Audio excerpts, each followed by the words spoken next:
معزز سامعین گرامی قدر، آج چند باتیں آئندہ آنے والے ضمنی الیکشن اور اس کے بعد جو جنرل الیکشن ہے اس حوالے سے بھی آپ کے سامنے رکھنا چاہتا ہوں۔ سب سے پہلی بات، دینی جماعتوں کے حوالے سے آپ کو یہ بات ملحوظ احاطہ رکھنی چاہیے کہ جو دینی مذہبی جماعت ہوتی ہے اس کے قیام کا کیا مقصد ہوتا ہے، اس کا قیام معرض وجود میں لایا کیوں جاتا ہے، دینی جماعتوں کا منشور اور دستور ہوتا کیا ہے۔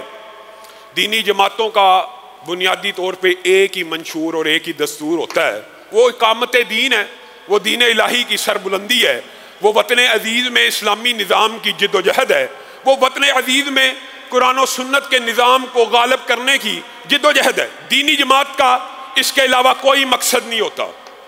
اگر اس کے علاوہ کوئی مقصد ہے تو وہ سیاسی جماعتوں کا ہوتا ہے۔ نمبر ایک مقصد یہ۔ نمبر دوسری، جو دینی جماعتوں کے قیام کا مقصد ہوتا ہے، ہر مسلک نے اگر مختلف دینی جماعتیں بنائی ہیں یا کئیوں نے غیر مسالک کی دینی جماعتیں بنائی ہیں، ان کا دوسرا ایک مقصد یہ ضرور ہوتا ہے کہ اپنے طبقہ فکر سے تعلق رکھنے والے افراد کی داد رسی کی جائے۔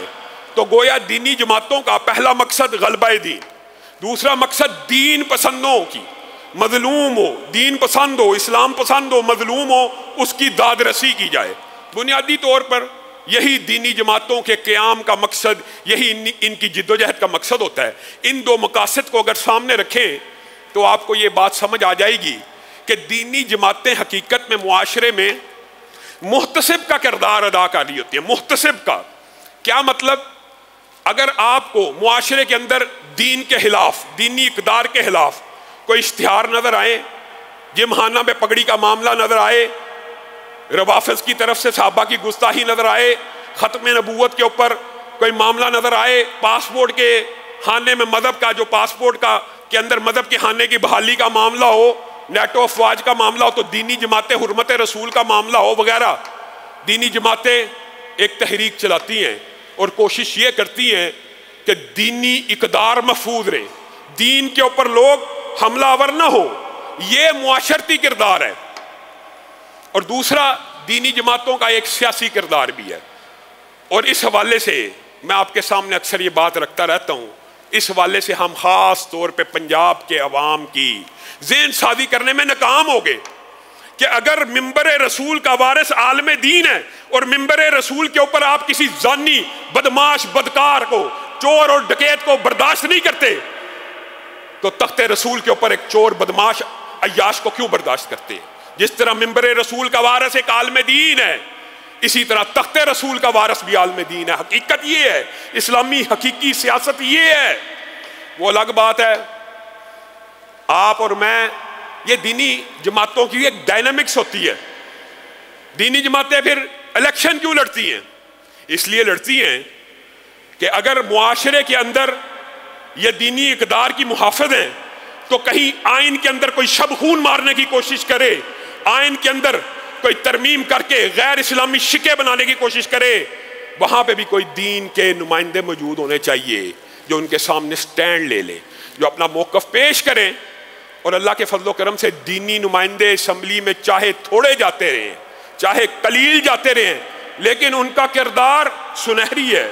چاہے عبدالغفور حیدری ہوں، چاہے سینیٹر مشتاق ہوں، چاہے سینیٹر ساجد میر صاحب ہوں، جب بھی کوئی دینی معاملے کے اوپر آپ کو چیز نظر آئے گی، وہاں پہ اگر نمائندہ موجود ہوگا تب بھی کھڑا ہوگا نا۔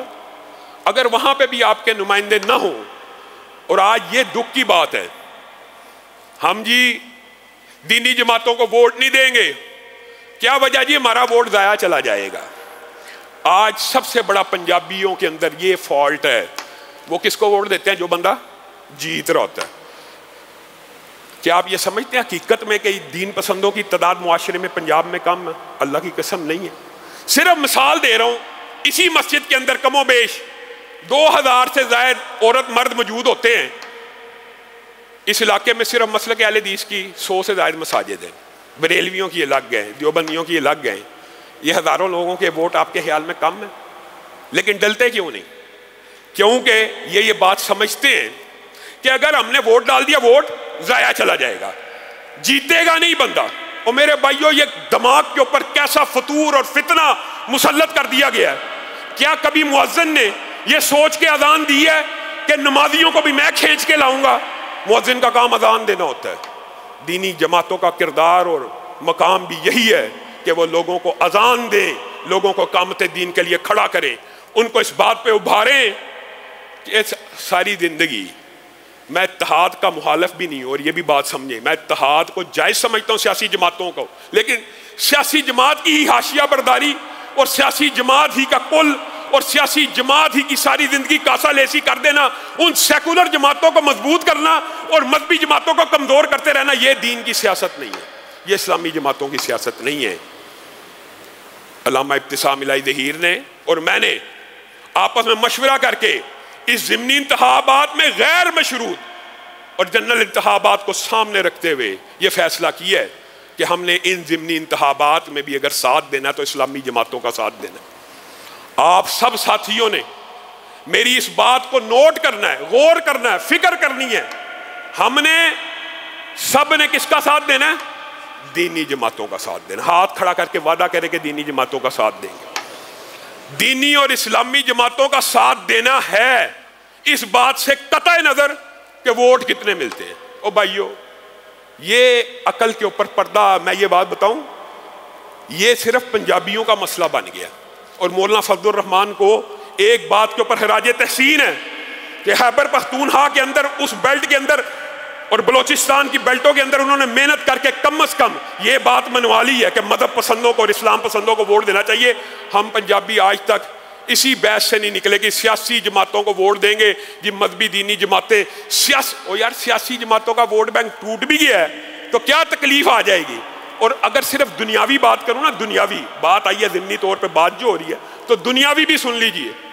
مجھے بتائیے ایمانداری سے, اس حلقے کے اندر یا دیگر حلقوں کے اندر 4 سال جن کی اپوزیشن کی ہے, جن کے پرچے سہے ہیں, جن کے مقدمات مختلف مسجدوں اداروں کے اوپر سہے ہیں, انہی کو آپ نے ٹکٹیں دے دی ہیں.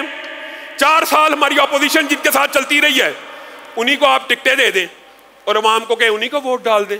اللہ کی قسم, نون لیگ کے میرے 22 ساتھی وہ بڑی قیادتوں سے شکوہ نہیں کر سکتے, گلہ نہیں کر سکتے, لیکن مایوس ہیں, انہی کو ٹکٹیں دے دی ہیں. یعنی جن کے خلاف آپ نے کھوکھروں نے الیکشن لڑا, اسی بندے کو ٹکٹ دے دی. اب وہ پارٹی بدل کے آ گیا ہے. کیسے مفاد پرستوں کا گروہ ہے, سیاست مفاد کا نام ہے. کیسا مفاد ہے؟ پورے 4 سال ان کی حکومت انجوائے کی, جب اس کی حکومت جانے لگی دوسری حکومت انجوائے کرنا شروع کر دی, اور پھر ہمیں مجبور کیا جائے کہ ان کو ووٹ ڈال دے.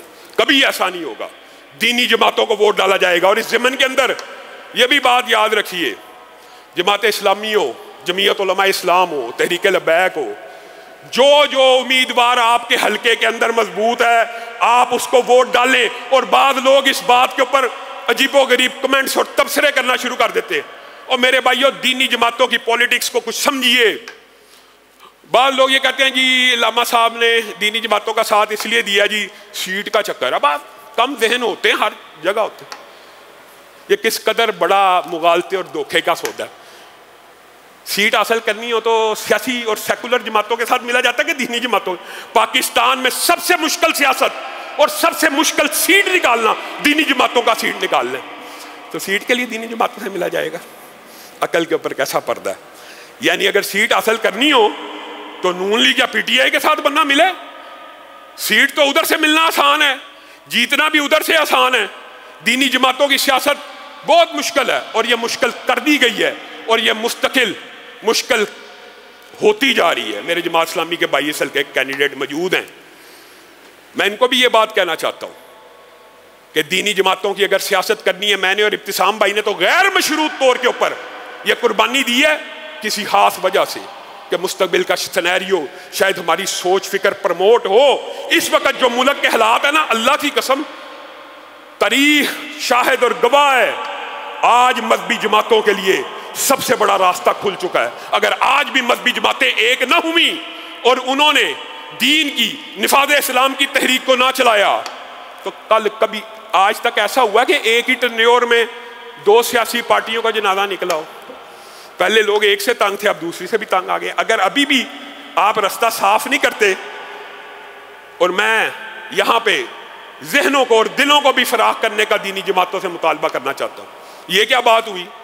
دینی جماعتوں کی سیاست تو کرنی ہے لیکن کرنی سولو فلائٹ ہے. چلو تحریک لبیک کا تو پہلا تجربہ ہے، جذباتی ہیں، جوش میں ہیں، یہ بار بار الیکشن لڑ کے انسان کی عقل ٹھکانے میں آ جاتی ہے، بڑا جوش. لیکن جماعت اسلامی تو تجربہ کار جماعت ہے. جماعت اسلامی نے تو کئی الیکشن لڑ لی ہے، کیا انہوں نے بھی سولو فلائٹ کرنی ہے؟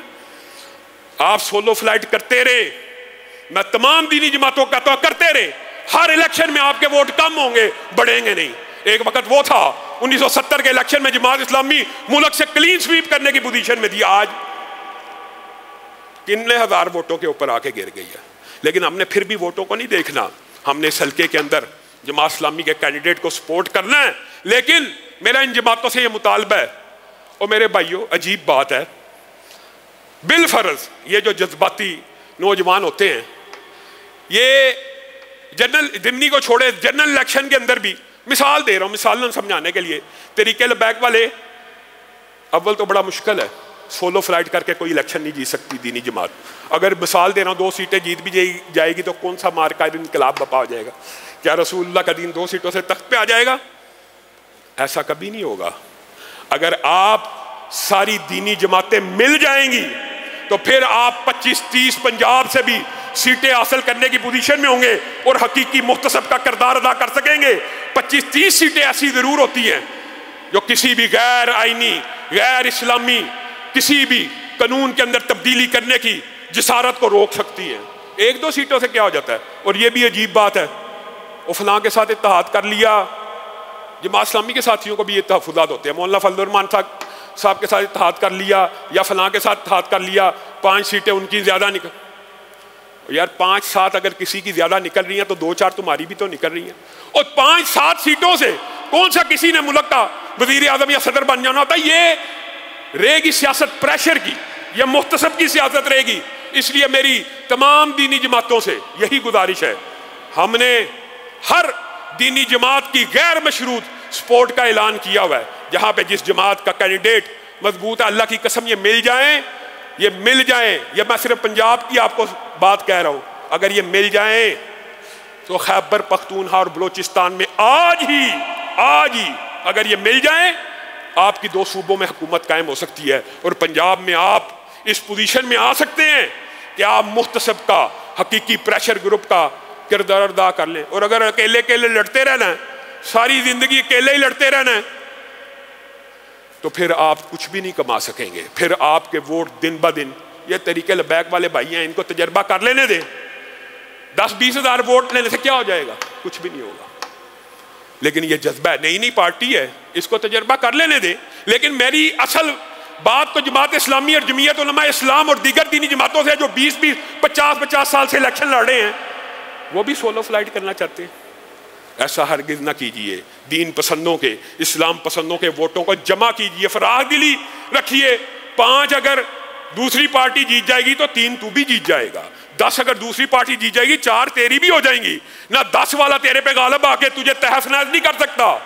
یہ ایک دوسرے کو پرموٹ کرنے کی اور مشترکات کے اندر، اور میرے بھائیو اہل حدیث ہو، دیوبندی ہو، بریلوی ہو، کوئی بے پردگی کو اچھا سمجھتا ہے، کوئی شراب کو اچھا سمجھتا ہے، کوئی سود کو اچھا سمجھتا ہے، کوئی جوئے کو اچھا سمجھتا ہے، کوئی چوری ڈکیتی کو اچھا سمجھتا ہے. جتنے مشترکات ہیں پہلے ان کے اوپر تو آ جاؤ. قتل کی حدود کو سب مانتے ہیں، یہ حدود اللہ کے نظام کو ہر کوئی مانتا ہے، قرآن و سنت کے نظام کو ہر کوئی مانتا ہے. تو آپ سے یہ اپیل ہے کہ آپ اس حلقے کے اندر نون لیگ کا نہیں، پی ٹی آئی کا نہیں. اور ایک بات ضمنی طور پہ اور کہنا چاہتا ہوں، بہت سے ساتھیوں نے یہ بھی پوچھا ہے اور اس لیے پیغام دے رہا ہوں، رافضی فکر کا امیدوار ہو، گستاخ صحابہ ہو، وہ کسی بھی پارٹی کا ہو، اس کو ووٹ دینا حرام ہے. آپ نے اس کو ووٹ نہیں دینا کسی بھی پارٹی کا. اور عمومی طور پہ نہ پی ٹی آئی کو ووٹ دیں، نہ نون لیگ کو ووٹ دیں. ووٹ دینی جماعتوں کے دیں. اپنے حلقے کے اندر دینی جو مضبوط امیدوار ہے اس کی سپورٹ کریں. اس حلقے کے اندر پی پی 170 کے اندر میں نے اور ابتسام بھائی نے وقاص احمد بٹ صاحب کی حمایت کا اعلان کیا ہے. سب ساتھی ان کی سپورٹ بھی کریں، ان کو ووٹ بھی دیں.